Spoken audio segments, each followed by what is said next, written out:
excited because I hate wearing shoes. So that's why I'm wearing barefoot. Can y'all hear me all right? Yeah. Okay, cool. All right. So, like I can tell, like there's everyone in this room is going through like something different in their life, either coming up this summer. And so there's always going to be a time in our life where we're going to experience a time where God will make you feel really uncomfortable. Whether you're about to go to college or you're moving, or maybe your parents are divorcing. I've been there.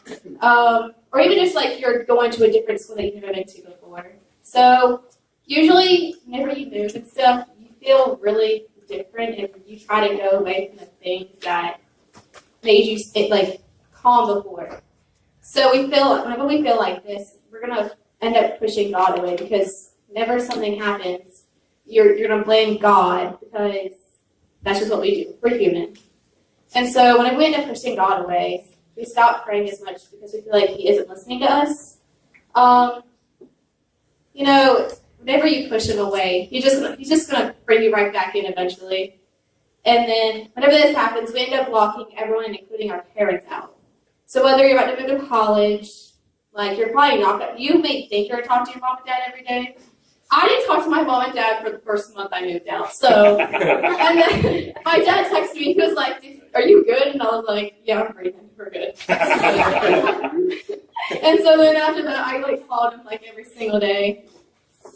But yeah, so we may distance ourselves because we tend to be selfish and forget that we live for God. Like, God brought this on this earth, so I think we should, live for Him. Like, Amen.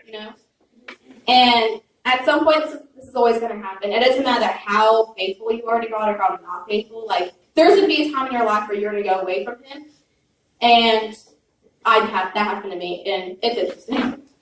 So, I'm going to use a verse. I think it says, "Trust and wait for what is still unseen," and it's Romans 8:24. So, I'm going to unpack that real quick. So, with that verse, what it means to me, like, you never know what's going to happen tomorrow, so live today as the fullest. Because tomorrow, you may lose a toe. You never know what happens. Life is crazy. And I don't know, we just got to live life to the fullest sometimes. And That's awesome. yeah, I have short toes. So it's like, once it gets gone, it's okay. Like, I'm already clumsy enough. It's not going to make a difference. So, we usually tend to forget that God makes an appearance on His time, not ours. So, for example, for the kids who are about to go to college, or for the middle schoolers, you wanted that AP class and you didn't get it.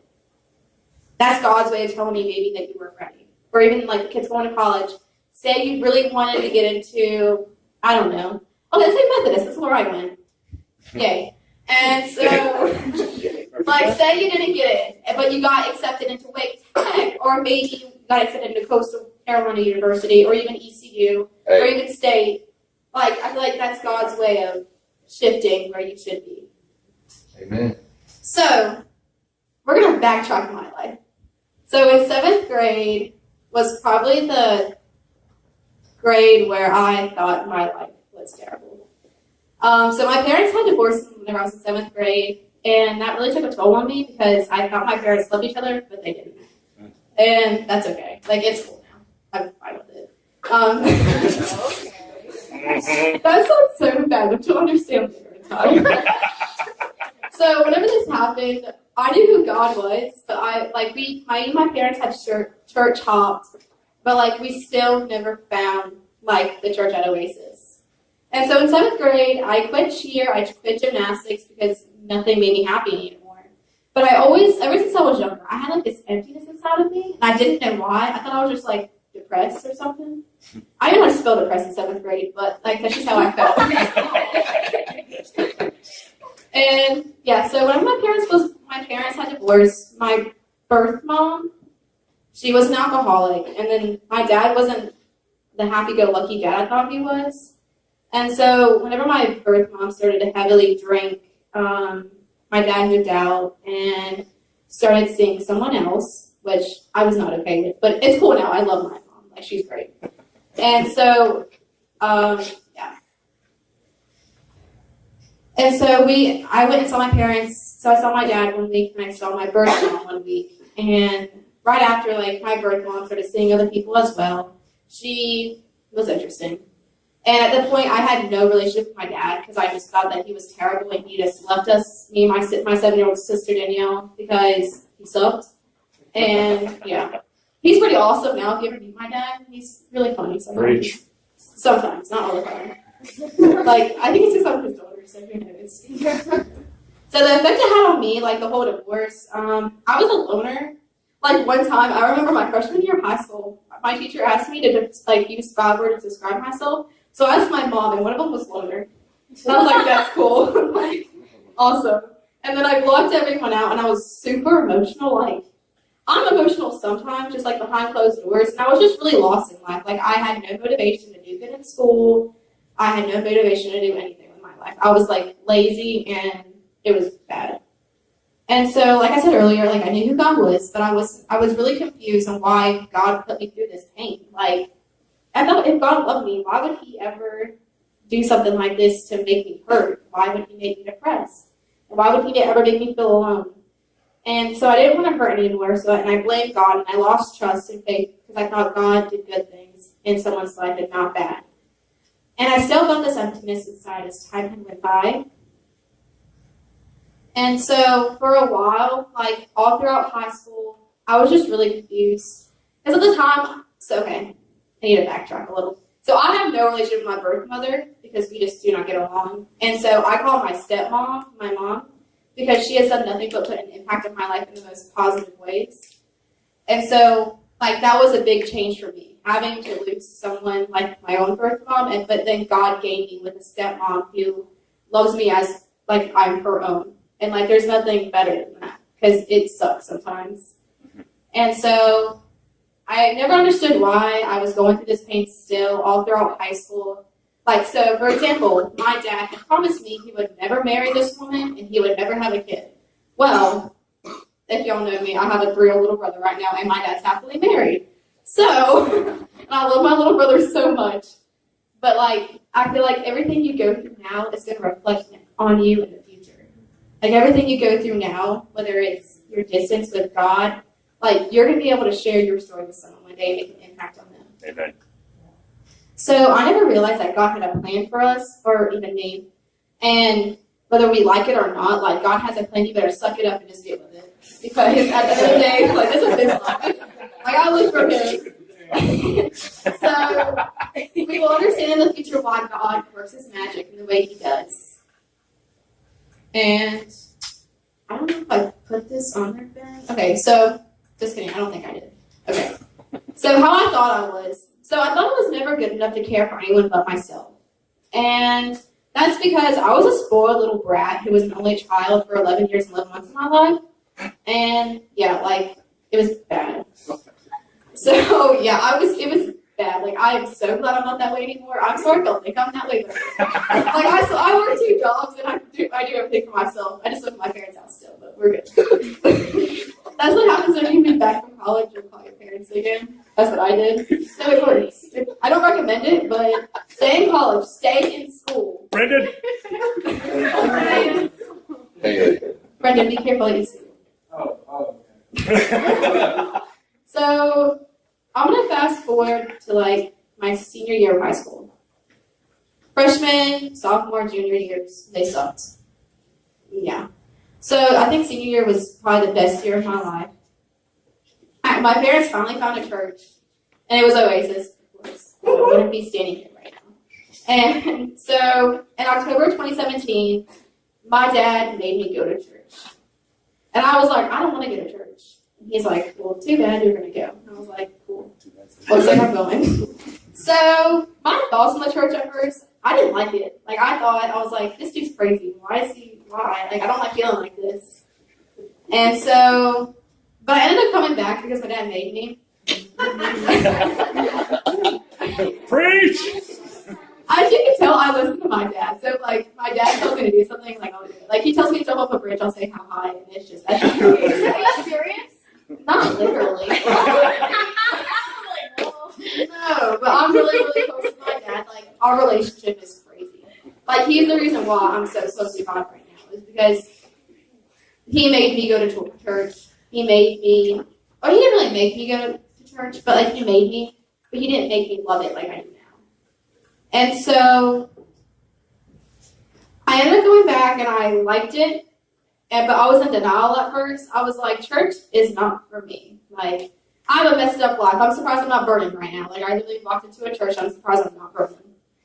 And so then, whenever I started like actually listening to Bill's messages, I felt like my heart beat. It was like warm, but it was weird. It was like the weirdest thing ever. And then, like I kept hearing signals from God, and I was never used to that. So it was really strange at first, but I love it a lot. So then senior year came along, and like you're getting all excited for college and moving out. You need to hold on to like being close to your parents while you can, because whenever you move out, you're pretty much on your own. Like whenever it's 12 o'clock and you have an 8 a.m., like mommy and daddy can't go and help you study for this exam, So like you really gotta put the books first. I did not. So I had prayed so hard to get accepted into this one college. And so I was the first to go to college in my family, at least not a community college, because my older sister went to. Oh yeah, I have an older sister. Y'all didn't know. Yeah, she's 23. Her name's Autumn. She's okay. Wow. She's all right. This is being recorded, Lexi. What? It's being recorded. It's okay. She won't even see this. Oh, that's really good. Oh, I don't like that. Okay. All right. Okay. So, are you okay? No. All right. So I was praying to get accepted to this private Christian college. Like whenever I went on my tour, I literally thought like this was gonna be my home for the next 4 years. Like I wanted to be here so bad. Like it was crazy. Like I prayed every single night. I think you're supposed to pray every single night, but like every single night of my prayers, me going to college was there. So with my relationship with God throughout those 6-7 months, my relationship with God was like thriving. I was a youth leader. I think this time last year, I just began being a youth leader, and then I went to college, and then we'll get there. And so like it was so amazing, and I never knew that like I would ever be good enough to be a youth leader because like what I went through. And yeah. So the night before I moved in, okay, wait, I need to backtrack. So before I got accepted, my dad and my mom, they were like, "Are you sure you want to go here?" And I was like, "I think so." Like I feel like this is where God's pushing me. Like this is the only college I had applied for, and I got accepted. So it's just really expensive as well. Loans are no fun, just so you know. Loans suck. And so, like, I was praying so hard that, like, I would keep on going. Like, I would go to this college that I dreamed of. And so, right before I moved in, God had spoke to me. And, like, this is not what you would think, but, like, it hit me a few weeks ago that, like, God told me because I was, like, thinking about, like, how I used to be. And so God told me I would only be there for 1 semester, and I like ignored it because I thought maybe it's just like my internal thoughts, like maybe I'm just making myself think that. But so moving time came, and I was so stoked. Like we put down my deposit, I had everything for my dorm, and we moved in. And then like the second week, I became distant from God. I never read my Bible, I never prayed, I just wasn't really close to Him at all. And so what my weekends, like, involved with in college, I did so good. Like, I finished with A's and B's my first semester. Like, I was always on top of school. But I began to go to parties and do things I'm not supposed to be, pretty much. And I only talked to my parents on a daily basis to, like, not God. And I didn't realize at the time that, like, that's really important. Because at the end of the day, like, God woke you up this morning. God, I hope, has a roof over all of our heads. Like, yeah. And so, this is a quote from the Bible. Down and rise up to discern my thoughts from afar. That's Psalms 139, 1-2. And so, like, that for me is, like, God found you. God had a plan for you before you were born. So, therefore, God knew that you were going to make that decision. Whether it's going to that party or even staying up late to study for your assignment, whatever it is. So I never went to parties in high school. I just wasn't like that. I just thought they were pathetic, and I just didn't have time. And plus, my parents were really strict. So, like, my curfew was 9 until, like, senior year of high school. And, yeah, they were really strict. But they're super chill now. Like, it's so awesome. So, there's going to be a time when you're going to do things that you should or shouldn't do, whether it's going to a party or taking your first sip of alcohol, whether it's, like, if you're transforming from middle school to high school, or if your parents are divorcing and you don't like it, like, you're going to do something out of your norm to feel better. And so, as my college days came along, I felt like I was not the person that didn't love God. I felt really alone, like how I was in 7th grade. And even though I had plenty of friends, I didn't have God in my life. And so, like, all throughout college, like, Shannon had texted me so many times. This woman would FaceTime me. And we would talk about things. And then she's like, when are you coming to church? And I'm like, maybe Sunday? I don't know. I don't like driving in like an hour. And she's like, really, Lexi? And I was like, yeah. And so I used literally every excuse not to come to church because I felt bad. Like, I was doing so bad. Like, I didn't want people to see me like that. Like, my parents did because I was really honest with them. But, like, I thought I would start burning in church again or something, like how I felt in 7th grade. And so I was so scared to become a youth leader also again because at the end of the day, like, you never know what someone's going through. And so I knew I had changed a lot before I left for college.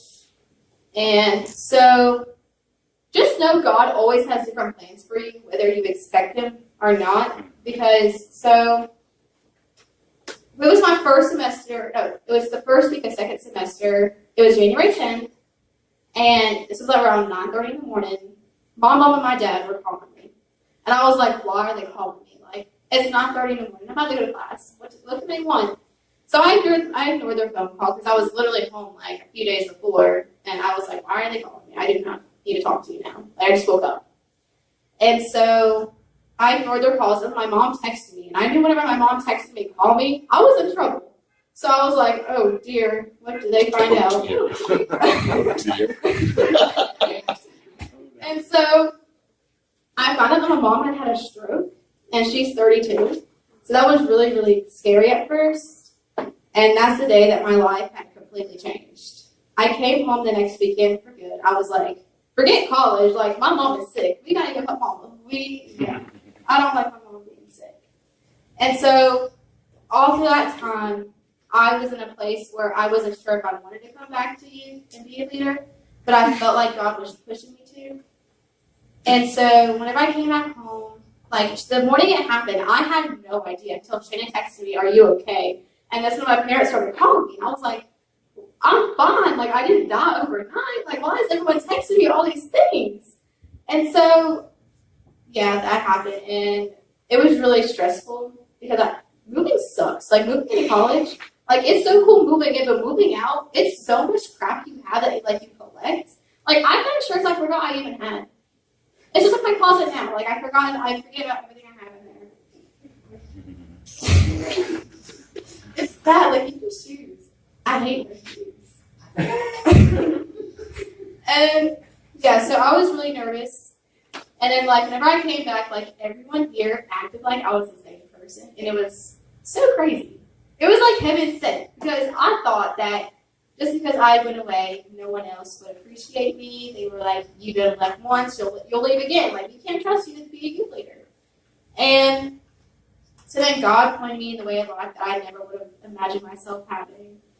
Like, so you're never going to be alone. Whether you distance yourself away from God, or your parents, or your friends, or whoever it is, you're never going to be alone. Because I'm pretty sure every single youth leader in this room will always have one of y'all's back. Amen. Amen. And so, God has had this life planned for you. So don't stress. Like, for example, in college, if you get an F on the test, it's going to be okay. Like, yes, it's a bad grade, but at the end of the day, that will make you realize what you need to learn again. That's how I took it. So that night, if you get an F on your test, study. And just don't stress over it. Like, at the end of the day, like, your academics are really important, but you just got to get through it. And so you can never lose hope, and that's in yourself. God doesn't lose hope in us. So why should we lose hope in ourselves? Preach. And so we have an amazing God who will never fail you, and He'll lead you He will never lead you into the wrong direction. Whether it's something He threw in your life that you're like, holy cow, I don't like this. Why are you making me feel this way? Like, in the end, it's going to be good. You just have to have hope. And if you would never want to went through like your hard times in your life, you never would have turned out to be the person that you are today. Because at the end of the day, you are you, and God made you. So there's no reason for you to like end up bashing yourself because you don't like something about yourself. Whenever God made you in His perfect image. Yeah. And so anything in your life, whether it's a minor change, like say you got a new haircut and you don't like it. God knew you were going to get that haircut before you even knew it. So why stress who cares? He likes it. If you like it, then you like it. And so at the end of the day, it doesn't matter how close or how far you are from God. He's going to love you the exact same as the day that He thought of you and that you were conceived. I said the right word. I know. At first I put consumed and then corrected it. That's very different. I know. Other end of the spectrum. Yeah. And so at the end of the day, like either maybe y'all like change from middle school to high school. If you'll ever need anyone, y'all probably have my number. I'll come help. And that's all I have to say. Yeah!